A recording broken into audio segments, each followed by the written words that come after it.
제가 항상 그 설교 전에 하는 기도가 전하는 자나 전에 듣는 자나 다 은혜가 되게 해달라고 기도해요. 그리고 하나님의 말씀을 바로 증거하게 해달라고, 말씀을 말씀으로 증거하게 해달라고 기도합니다. 또 듣는 성도들은 하나님의 말씀을 좀 잘 받아들이기를 소원하며 기도하죠.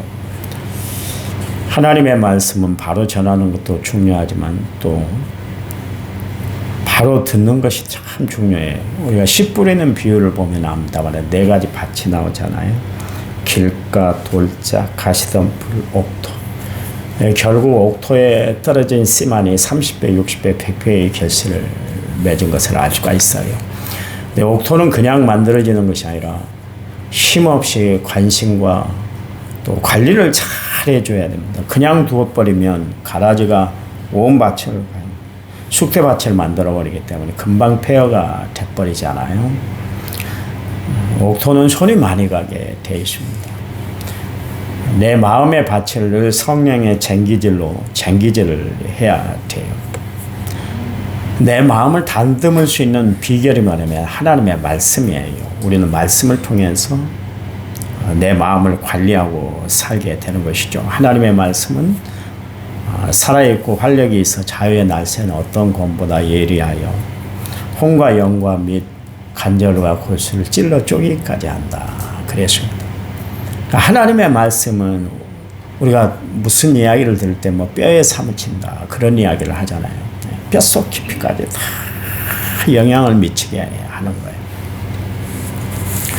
사실 말이 그렇지 성도들 삶, 내 삶을 보면 하나님의 말씀이 그다지 영향력이 없는 것 같아요. 현대교인들은 더 그런 것 같아요. 목사가 한마디를 딱 하면 기도하세요. 바짝 정신을 차리고 기도해야 되겠다. 일어나는 주변의 현실들을 보면서 기도, 그래서 목사님이 기도하라는가 보다. 그리고 깨달아야 되는 것이거든요. 이야기를 해도 깨닫지를 못해. 그게 참 제가 아침에도 굉장히 절망케 해요. 하나님 백날 기도한다고 기도하고 성도들을 깨우친다고 깨우치게 하는데도 불구하고 알지를 못하는 성도들을 보면 너무 가슴이 아픈 거예요. 그래서 어떻게 해야 될까? 이게 저 목회의 최대 고민이에요.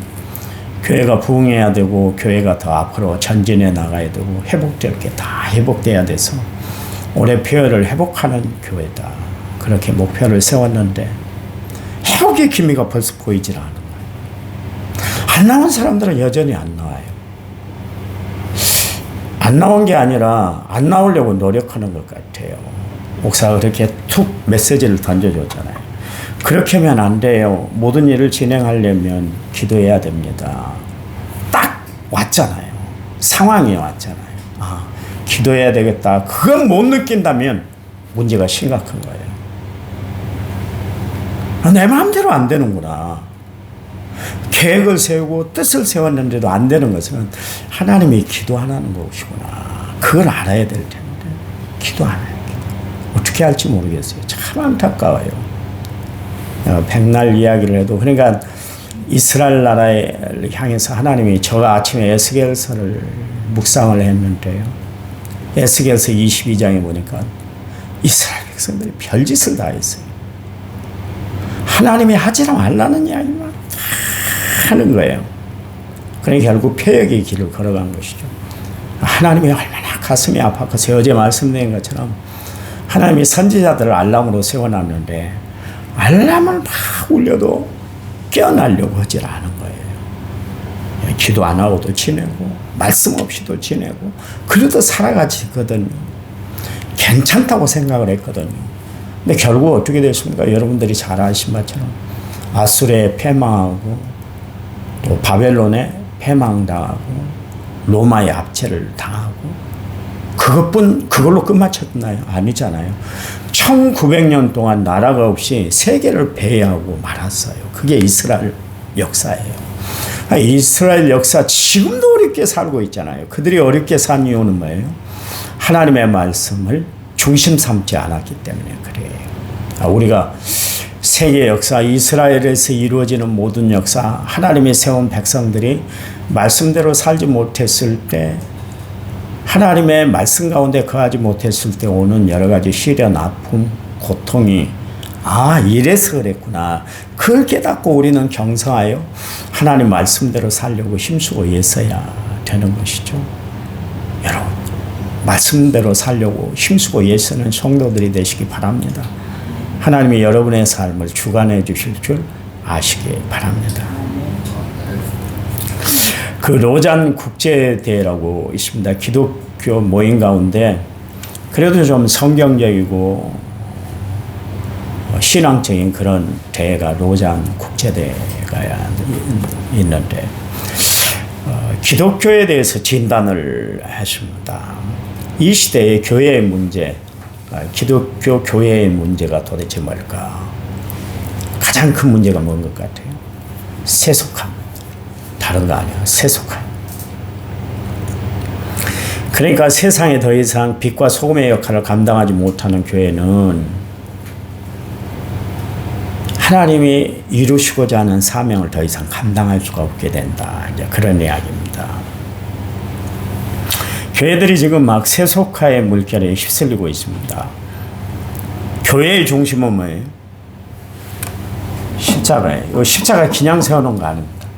십자가 이게 셈볼로 세워놓은 게 아니에요. 앞에 장식할 것이 없어 세워놓은 것이 아니라 기독교의 중심이라는 거예요. 교회의 중심은 십자가입니다. 십자가가 없는 기독교는 기독교 아니에요. 그래서 여러분 천부교를 보세요.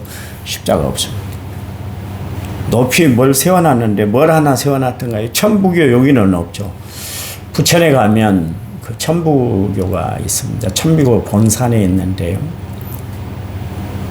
비둘기 형상을 해놨습니다. 꼭 우리가 그 요즘 남은 참 정신을 많이 차려야 된다고 제가 말씀드렸잖아요. 근데 기독교 연합회를 안 나간 이유 중에 하나가 영향력이 하나도 없어. 매일 지네들끼리 모여갖고 뭐 연합 집회하니 뭐하니 거기서만 끝이지. 시장을 딱 불러놓고 이렇게 좀 행정을 하고 기독교 영향력을 끼치게 해주세요. 이 마디 하나도 안 해서 내가 안 나가버려요. 봐보세요. 기독교 영향력이 하나도 존재를 하지 않아. 성탄절 맞이해서 크리스마스 추리가 없는 도시가 남원이요. 그것도 한 해는 십자가를 딱 세워놨더니 난리굿이 났습니다. 시민들이, 공무원들이 앞장서서 그 짓을 한대요. 싫은데요. 괜히 만드는 거예요. 그래가지고 한 해 무슨 중근인 거예요? 그 양반이 동국교회 집사님이었는데 십자가를 세워놨더니 그해 난리가 났다 그래요. 그 다음에 뭐가 세워졌습니까? 별로 세워놨습니다. 십자가를 못 세웠어요. 그리고 메리 크리스마스 이게 아니야. 해피 뉴 이어 그래 남원 그렇게 해가지고 계속 바뀌는 거예요. 계속. 아무 영향력을 못 끼쳐요. 그거 하나 몇 년 됐을 때 지금 3년 동안 크리스마스 추리가 없는 도시는 남원이에요. 제가 이야기했잖아요. 관천의 그 조그만 시골 마을도 로타리 한번 가보셨어요? 그 시골 마을에도 십자가 아니 크리스마스 추리가 있고 임실도 있고 오수도 다 있었어요. 오수도 다. 남만 없어요. 이런 도시가 뭔 도시요? 기독교 도시요. 제가 이야기했잖아요. 전라북도에서 도시 중에 최고로 기독교 복음화가 낮은 곳이 남원이에요. 매일 연합해서 모여서 난 뭐는지 모르겠어요. 체육대회 나오고 뭐 연합 집회만 하지 남원 성시아를 위해서 그때만 잠깐 기도하지 아무 영향력이 없는 것 같아요. 십자가거든요. 기독교의 중심은 십자가입니다. 십자가의 복음을 잃어버린 교회는 하나님의 은혜를 상실하는 교회, 교회다운 교회를 다 모습을 잃어버린 모습이 교회입니다. 그 예배소 교회가 지적을 당한 것이 뭡니까? 첫사랑의 믿음, 첫 순수했던 그 믿음을 잃어버렸어요. 세상에 휩쓸려서 세속적인 믿음을 갖게 되었다. 라오디게아 교회도 역시 마찬가지로 차든지 뒀든지 둘 중에 하나라. 미지근하면 내가 토해 내칠 것이다 그랬습니다. 그 뭡니까?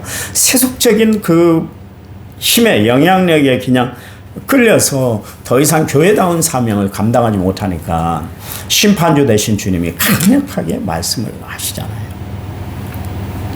불교가 참 좋은 종교입니다. 돌을 닦는 데는 더 없는 종교예요. 여러분, 불교는 그러죠. 정적인 종교잖아요. 조용히 있는 거예요. 조용히 있어야 돼요. 근데 불교가 시내로 내려오면서부터 타락하기 시작했습니다. 왜냐하면 전에처럼 청빈하게 산에 있다가 한 번씩 쌀 떨어지면 시주받으러 돌아다녀야 되는데 시내에 있어서 각종 돈을 벌어가지고 돈더미에 앉아 있습니다. 그때부터 불교는 타락한 거예요. 세속화되었다, 그런 이야기. 여러분, 유교의 정신은 얼마나 좋습니까? 그렇잖아요. 유교의 정신 바탕이 참 좋습니다. 인간다운 도리, 예절을 강조하고 있죠. 근데 역시 마찬가지로 유교도 샤머니즘, 토테미즘, 그런 토속신앙에 딱 갇히는 바람에 그 본래의 정신을 다 잃어버리고 말았어요. 기독교도 마찬가지입니다. 기독교 본래의 정신이 얼마나 거룩하고 좋아요. 예수님 정신을 한번 봐보세요. 중심에 정말 예수님이 십자가를 세우시고 모든 사람들에게, 예수 믿는 사람들에게 이 정신으로, 십자가의 정신으로 살아라 그랬는데 십자가를 등에 지고 가야 되는데, 십자가를 앞장 세우고 가야 되는데 모든 사람들이, 예수 믿는 사람들이 십자가 없는 기독교를 유지하려고 해요. 왜냐하면 십자가는 너무나 힘들고 어렵기 때문에 그래요. 여러분, 제가 어제도 말씀드렸습니다만 우리가 편하려고 예수를 믿는 것이 아니에요. 정말 우리는 예수님처럼 살기 위해서 이 땅에 사명을 감당하며 살아가야 할 사람들인 줄 믿으시기 바랍니다. 그래요. 사도행전 2장 46절 47절 말씀해 보면 날마다 마음을 같이하여 성전에 모이기를 힘쓰고 집에서 떡을 떼며 기쁨과 순전한 마음으로 음식을 먹고 하나님을 찬미하며 또 온 백성이 칭송받으니 주께서 구원받는 사람을 날마다 더하게 하셨다 그랬습니다. 거기 보니까 중요한 단어가 하나가 있는데 기쁨과 순전한 마음으로, 기쁨과 순전한 마음. 그러니까 예수 믿는 바른 모습을 보였더니 사람들이 복음을 전해 듣고 교회 안에 몰려든 사람들이 참 많았다. 그리스도인들이 많아졌다. 그런 이야기입니다.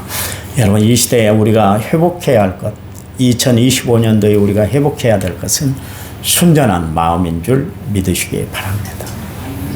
또한 거기 뭐라 그랬어요? 신령한 젖을 삼아라 그랬습니다. 우리가 취해야 할 은혜는 신령한 은혜고 우리가 취해야 할 마음은 신령한 마음이에요. 신령한 신앙을 또 가지고 살아야 됩니다. 신령한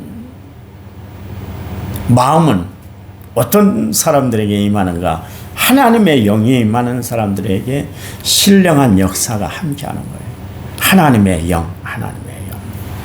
그 하나님의 사람들의 특징 중에 하나가 뭐냐면 하나님의 영으로 충만했다는 것이죠.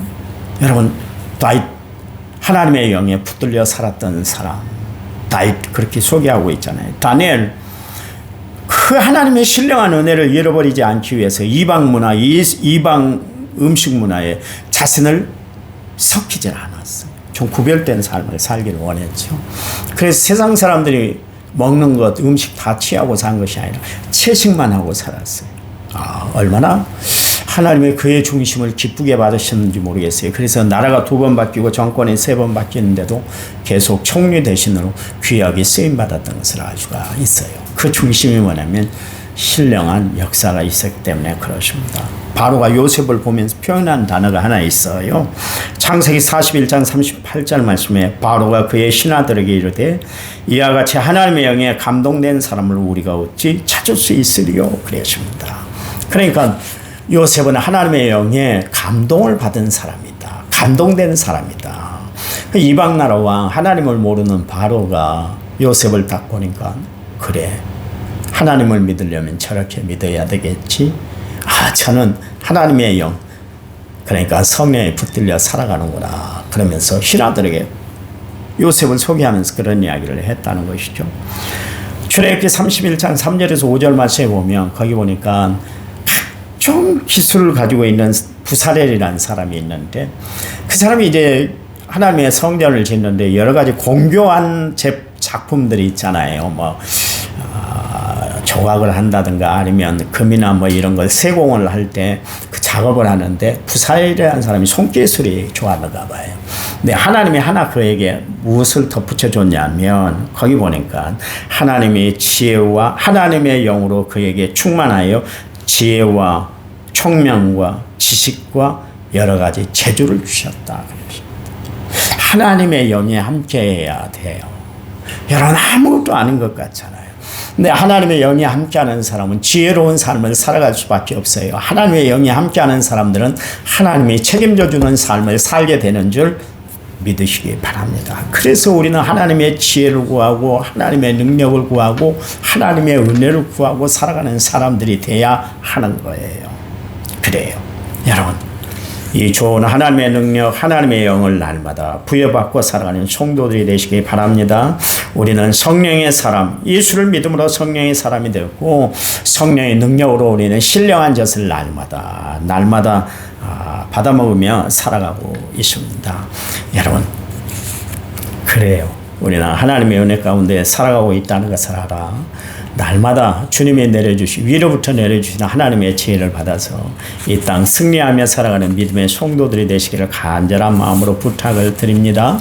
거기 보니까 사모해야 될 것이 있다 그랬는데 뭘 우리가 사모하며 살겠어요? 하나님의 말씀을 사모하며 살아가는 성도들이 되시기 바랍니다. 오늘도 이 말씀 붙들고 사세요. 말씀을 가슴이 한번 붙들어 봐보세요. 얼마나 은혜가 되는지. 아침에도 제가 늦게 나왔는데요. 시간 가는 줄 몰랐어요. 하나님의 말씀을 붙들고 있으니까 시간 가는 줄 몰랐어요. 하나님 감사합니다. 우리에게 은혜를 주시고 사랑을 베풀어 주시고 성령을 내려주시니 감사합니다. 주의 거룩한 은혜를 날마다 사모하며 살아가는 저희를 되도록 도와 주시옵소서. 늘 하나님의 역사를 바라보는 귀한 손길이 되도록 도와 주시옵소서. 오늘 하루 하나님을 뜨겁게 사모하는 하루가 되도록 도와 주시고 말씀을 붙드는 하루가 되도록 도와 주시옵소서. 이제는 길이요 진리요 생명 되신 우리 주 예수 그리스도의 은혜와 하나님 아버지의 지극하신 사랑과 성령님 위로 교통은혜 충만한 역사가 오늘 말씀을 받은 모든 성도들을 위해 이제부터 영원토록 함께 하시기를 간절히 축원하옵나이다. 아멘. 아멘. 합심해서 기도합니다.